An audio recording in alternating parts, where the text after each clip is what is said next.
aldaw, mga baretang balansyado, daing kikilingan, asin makatotohanan. DCGB, Bareta alas 7. Mga preskong bareta sa lado lokal, nasyonal, internasyonal, asin iba pa. Bareta alas 7. Digdi sa GB, garantisadong bareta.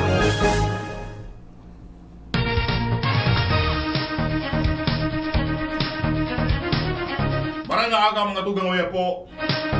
Maray na aga mga tugang uya po ang mga bareta ngunyan na Sabado. Kami ang matod kan bareta. Ako po si Jasmine Baloloy. Ako mo po si Edwin Peralta. Enot sa headlines kan mga bareta. Sa lado lokal, 73 na micro, small and medium enterprises sa Albay tinawan ng pagmidbid kan local Economic Development and Investment Promotion Office. Sobra 3 milyon na mga PhilID cards na i-deliver na kan Philippine Statistics Authority. Palit basura program pinunan sa Barangay Malilipot o Barangay San Jose, Malilipot, Albay. Sobra 50 mga urig sa Bibingkahan, Sorsogon City. Ginaradan matapos magpositibo sa African Swine Fever. Sa lado nasyonal,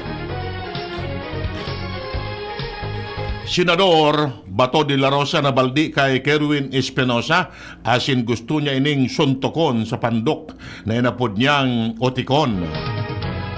Espinosa hinagad kay Senator Bato na magbaguna asin dai magibonin istorya kontra sa mga kalaban sa politika. Senador Villar nag-walk out sa 2025 budget hearing kan Department of Agriculture. Presyonin baga sa kadiwa ng Pangulo, pwede pang magbaba nin 39 pesos kada kilo sigun sa Agriculture Secretary Laurel. Sa ibang nasyon, US President Joe Biden daing patod sa pagkalap nin mga updates sa mga nadanyaran kan Hurricane Milton. Baretang sports, Beermen na ipatas sa 1-1 ang semis ninda kan Hinebra sa paagi kan overtime. Detalles kan Bareta. Enot sa lado lokal. Ang baretang ini hatod sa Indokan. Plemex. Pag may ubo o hika, Plemex agad. Basta lagundi, Plemex. 73 na micro, small and medium enterprises sa Albay ang tinawanin pagmidbid kan Local Economic Development and Investment Promotion Office o LIDIPO.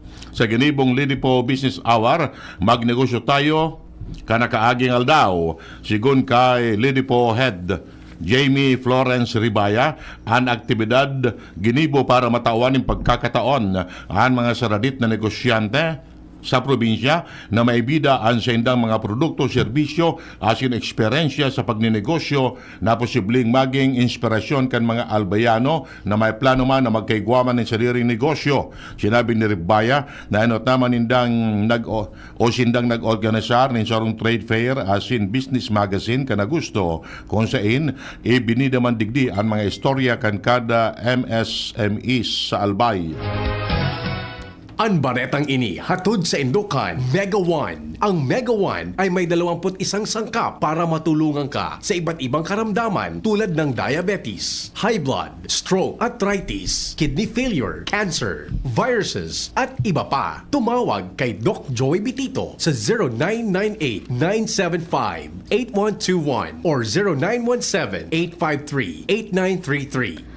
Sobra 3 milyon na mga Philippine Identification Card o National ID ana i-deliver na kan Philippine Statistics Authority Bicol sa mga Bicolano sa paagi kan Philippine Postal Corporation o PhilPost. Sigun ini kay PSA Bicol PhilSys Focal Person, Rudyard Ernest Sabdao, kung saan sobra man sa 1.9 milyon na mga printed on paper national IDs ana itauninda hale sa kabilugan na 4.95 milyon na mga Bicolano na enot ng nakarehistro. Nagpatanid naman si Sabdao sa publiko manungod sa mga scammer na nagpapamidbid na empleyado kan ahensya para i-scan ang PhilID data kasalidan nin peking ayuda na itatao digdi. Just chucking frag grenades.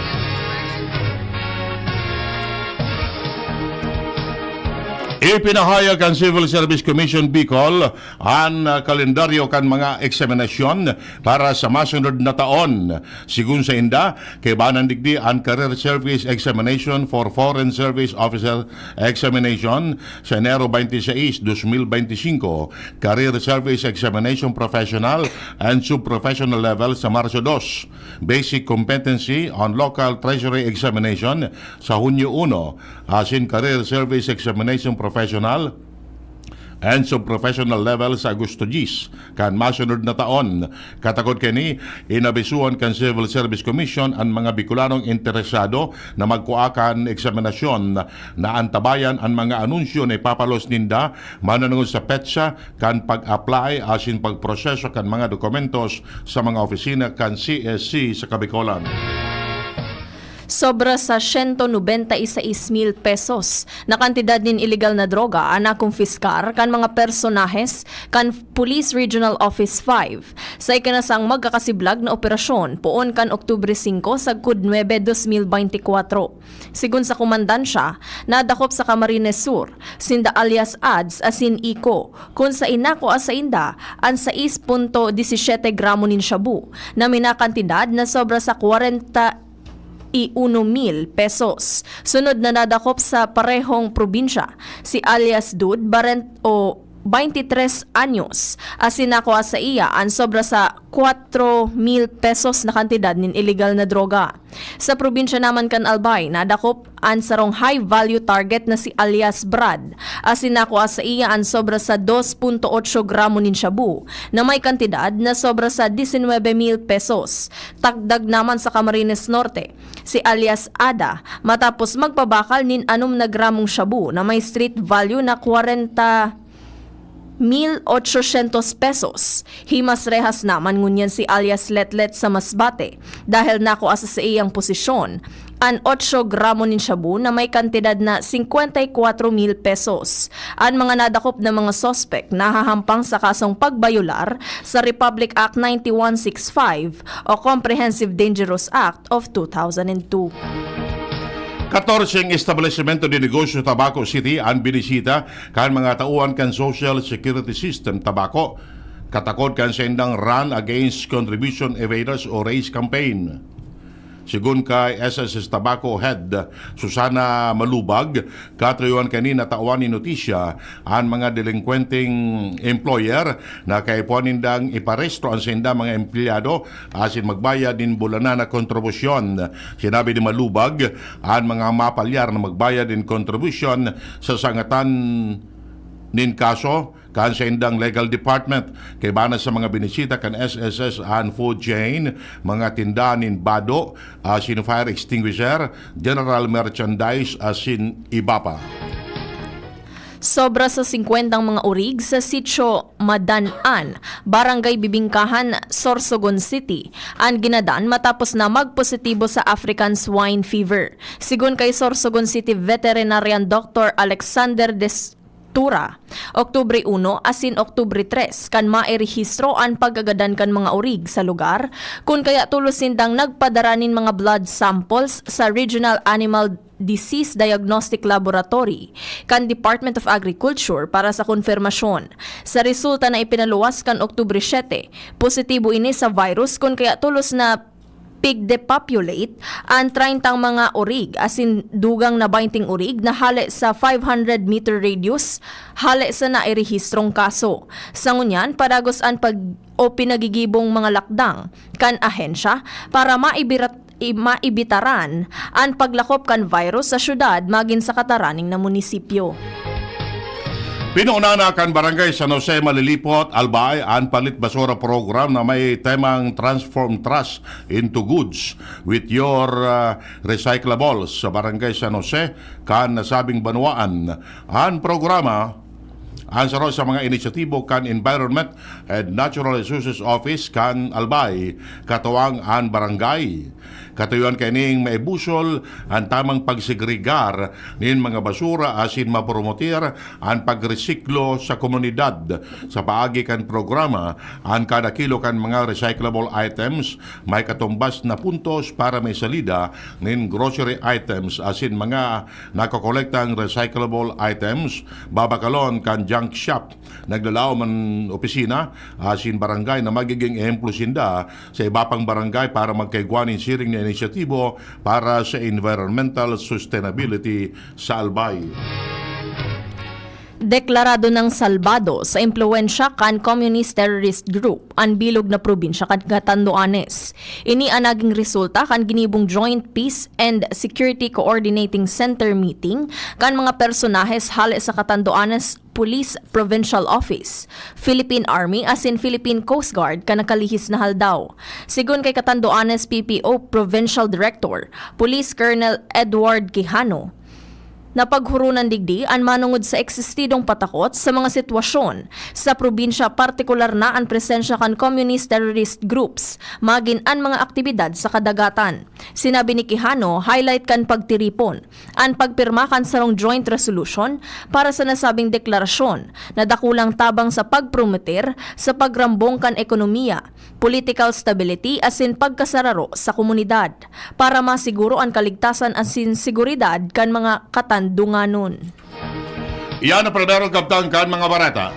Ang iba pa pagkatapos kani. At ngayon, ang pinakabago, ang pinaka-epektibong food supplement na mabusising ginawa sa Amerika at matapos ang 3 taon, aprobado na ng FDA. Mega One, ang evolusyonaryong produkto na nagtataglay ng 21 natural na mga komposisyon na nakatutulong upang palakasin ang immune system at ang ating kalusugan. Para sa karagdagang impormasyon, Maaaring pumunta kay Doc Joey Bitito sa Barangay 18, Cabangan West, Legazpi City, kaharap lang ng Bangko Sentral ng Pilipinas. O tumawag sa 0998-975-8121 or 0917-853-8933 para sa free consultation sa natural medicine. bisitahin din ang aming Facebook pages, Mega One-Superfood at NHC Bayanihan Official. Mega One, evolusyon para sa kalusugan. Thank you kong Joey Salceda, habang sa agrikultura, turismo, infrastruktura, finansya, tabang medikal. Thank you kong Joey Salceda,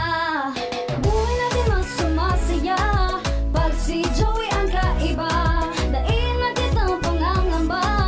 Kong Joey Salceda, highest rating na proven ang sa tuyang congressman. Albayan angat ang lahat, Kong Joey Salceda.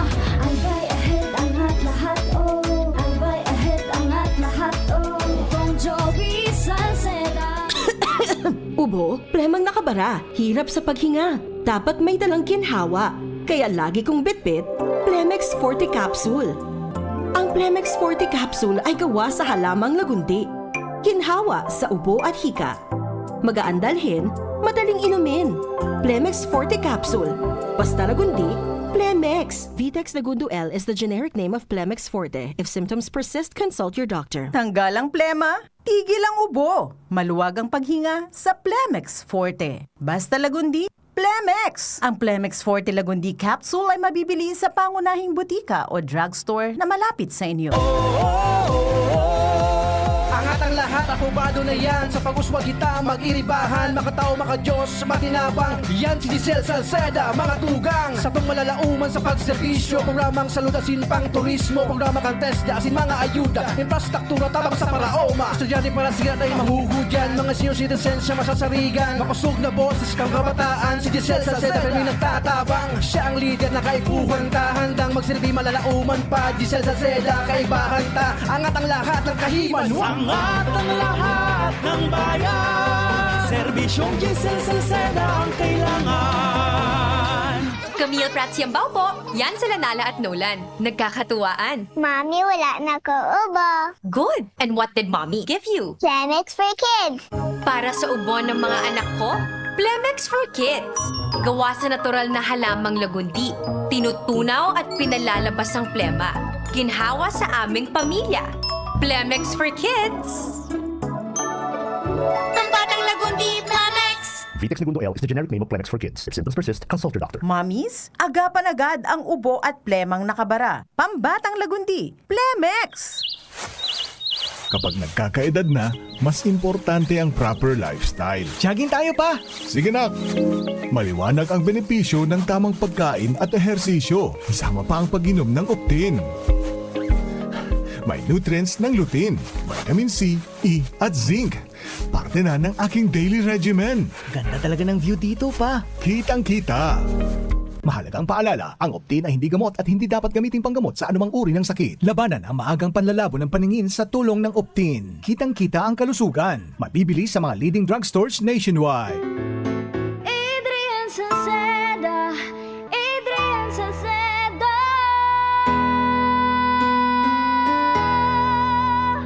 Padagos ang pagtabang niya sa sato padabata. Yan ang satong alkalde sa banwaan ni Pulangi. Taon-taon kadako lang mga naginibuhan niya. Idolo padabata si Adrian Salceda. Tunay na aki kan tercer distrito. Nonoy kap Adrian sa tuyang idolo. Adrian Salceda, padaba siya kan masa. Alcalde kan Pulangi, mayor nonoy kap ikana. Adrian Salceda, pag-asenso na matita. Banuan kan Pulangi, kay mayor nonoy kap.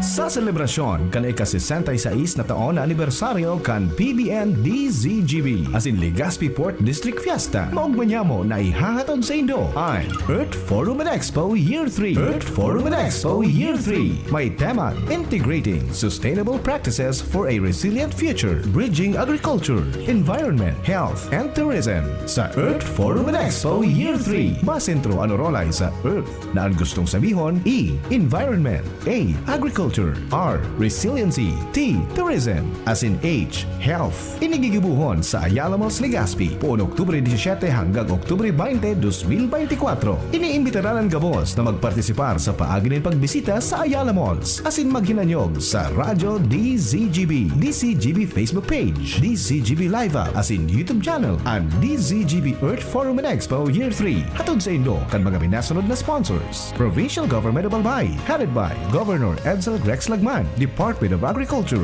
Regional Office No. 5, headed by Regional Executive Director Rodel Tornilla. Bureau of Fisheries and Aquatic Resources, headed by Director Ariel Pio Quinto. Department of Health, Center for Health and Development, Bicol, headed by Regional Director Dr. Rodolfo Antonio Albornoz. Congressman Fernando Didi Cabrado, 3rd District of Albay. Good Found Cement Factory, Palanog, Camalig, Albay. Philippine Movement for Climate Justice. City Government of Legazpi, headed by Acting Mayor Bobby Cristobal. City Councilor Luis Gutierrez. Bicol Food Delights, Ayala Malls, Legazpi. Concourse Convention Center, LCC Food Garden and Catering Services, Juliana's Catering Services, and Sharmila Printing Press. DCGB, Barreta, alas 7. Barreta, alas 7.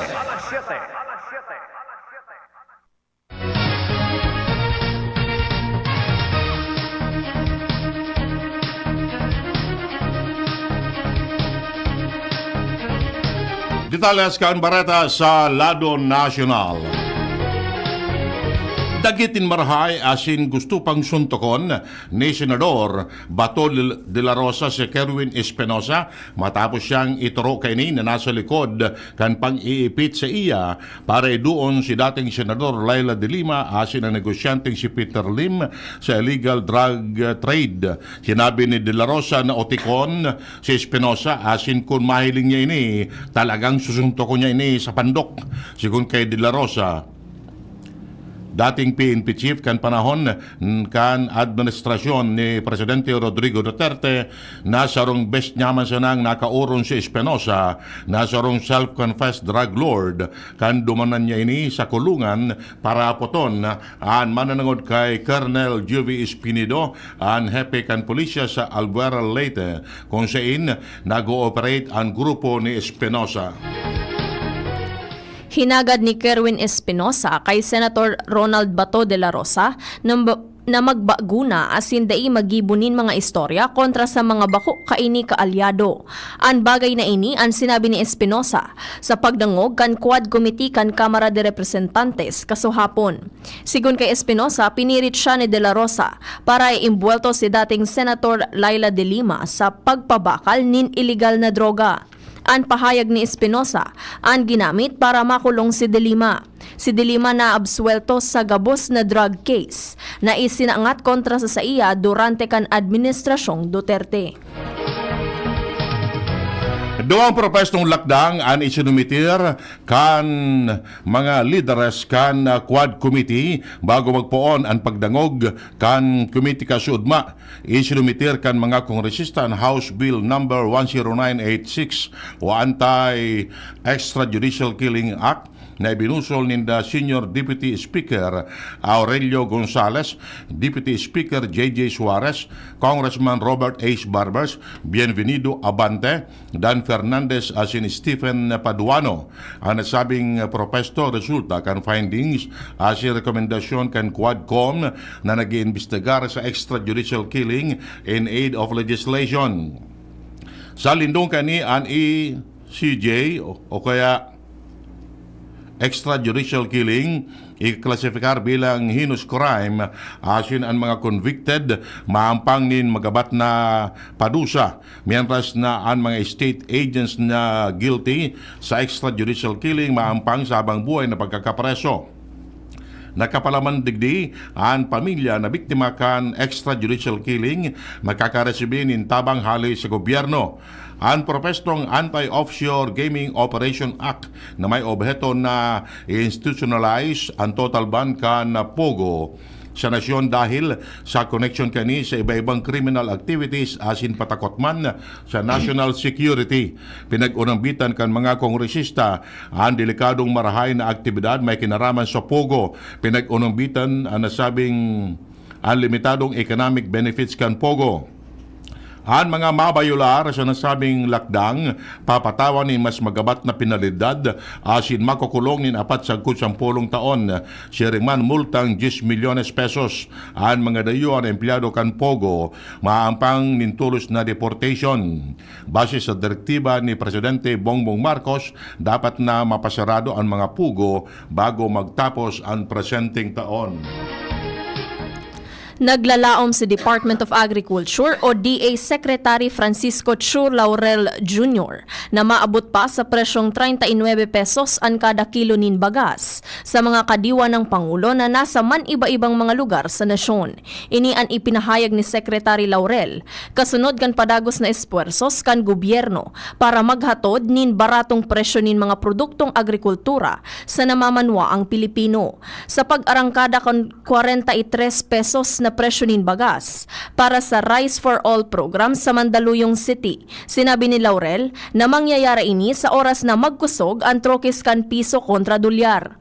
Inisigon kay Laurel dahil ang presyo kan bagas nagsusunod sa diktakan pangkinaba na merkado. An estimate na ini ni Laurel pwedeng mamatean o mangyari sa masunod na taon. Dahil na natios ni Senador Cynthia Villar ang ginibong pambobola kan mga opisyales kan National Dairy Authority asin Philippine Carabao Center kaya nag-walk out na sa nini sa pagdangog kan propestong 2025 budget kan Department of Agriculture. Sa pagdangog, nabaldi ang senador dahil dai mailatag kan mga opisyales kan NDA asin PCC ang sendang kontribusyon sa produksyon in gatas sa nasyon. Katakod kay ni nagali ang nauyam na senador asin nawalat ang mga opisyales kan NDA asin PCC sa committee room.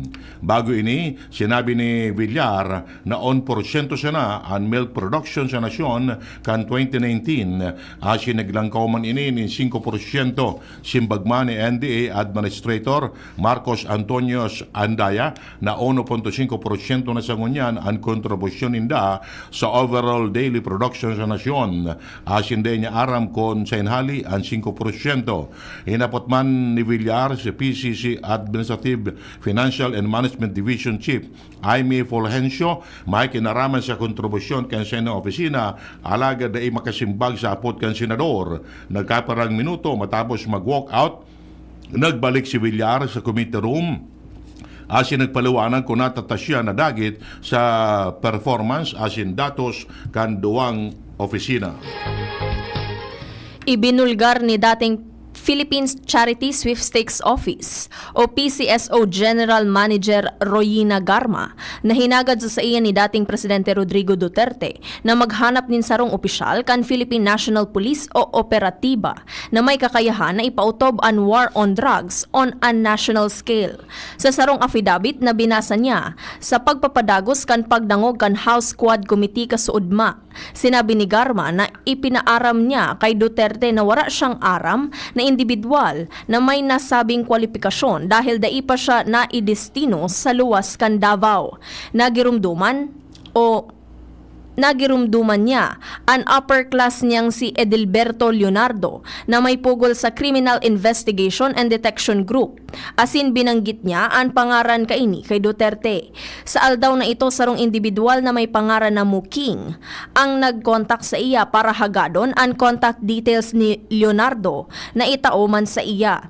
Nakalihis ang sarong semana, sinabi sa iya ni Leonardo na nag-stay ini sa Mandaya Hotel sa Davao nintulong aldaw kung saan sinugo ini ni Duterte na magbilog nin task force. Nakapareho kan Presidential Anti-Organized Crime Task Force. Pigkumbinsir man siya ni Leonardo na mag-entra sa task force pero nagsayuma siya dahil sa kakulangan nin eksperyensya. Barata hali sa ibang nasyon, daing patod ang pigigibong pagkalap nin update ni US President Joe Biden asin Vice President Kamala Harris sa mga opisyalis kan Florida matapos ang pagrapado kay Hurricane Milton. Sigun kay Biden, naatab pang maray sa ngunyan ang assessment kung gurano ang totalmenteng danyos kan nasabing bagyo. Inabisuhan man kini ang mga namamanuan kan Florida na daing una magruluwas sa ng harong sa kung na ipapiganunsyo kan mga opisyalis. Siniguro man kini na may supisyenteng tabang na itatao ang gobyerno sa mga naapektaran kan nasabing magkakasunod na Hurricane Helen asin Milton. Magagrumduman nasa 12 katao ang nagkagaradan dahil sa nasabing pagrapado kan Hurricane Milton na nasa Category 3 kan ini maglandfall sa Florida. Baretang sports, kinaipuhan pa nin overtime kan San Miguel Beermen para maipatas sa 1-1 ang best of 7 semifinals ninda kan Barangay Ginebra sa score na 135-125 kan 2024 PBA Governors Cup semifinals. Ikinaugma ni Beerman George Gallant ang pagpursigir kan sa iyang mga players. Nangenod sa pagana kan Beerman ang import na si EJ Anoski na nagkamada nin 35 puntos asin siyam na rebounds, mantang si CJ Perez na may 25 puntos. Naging dakulang tabang man ang ginibong 26 na puntos, 21 rebounds asin 6 na assist ni Junmar Fajardo. Mientras nasa giraray na dinaog kan TNT Tropang Giga, ang Rain or Shine Elasto Painters sa semifinals kan 2024 PBA Governors Cup sa score na 108-91 sa kawat na ginibo sa Araneta Coliseum. Dahilan digdi, pugol na kan Tropang Giga ang 2-0 na lead sa saindang best of 7 semifinals. Nagbida sa pagana kan TNT ang import na si Ronde Hollis Jefferson na nagrehistro nin 23 na puntos asin 8 rebounds, mantang 18 puntos asin 14 rebounds si Calvin Oftana. Ultimo sa detalles kambareta ang kamugtakan kan panahon na sa linya ang pag-asa. Magiging kamugtakan ng satuyang panahon ngayong ika-12 ng Oktubre taong 2024. Bali po ang ating prevailing weather system is itong shear line na nakakaapekto sa extreme northern Luzon. Dito naman sa Bicol region, bahagyang mapanganuron, sagod sa mapanganuron na kalangitan na may pulo-pulong pag-uran o pagkikilat at pagdaguldol ang mamamatian dito sa enterong rehiyon ng Bicol. Dahil po ito sa easterly, so ang maaritsangang paros nali sa sirangang dagat Pasipiko. Bali po ang ating paros ay magiging maluya sagud sa makusog na may nahali sa Norte Sirangan at ang atin namang kadagatan ay magiging banayad sagud sa moderato ang pag-alon. Bali po ang aldaw ay nagsirang ng alas 5:35 kasod akong aga at masulmok naman ng alas 5:28 sa hapon. Ang ating temperatura pala ay maabot ng 26 to 32 degrees Celsius ngunyang aldaw. Ini po si Alexis River kang DOST Pag-asa Legazpi ang nagbabarita. Yan mga tugang nga detalles kan mga bareta ngunyan na Sabado.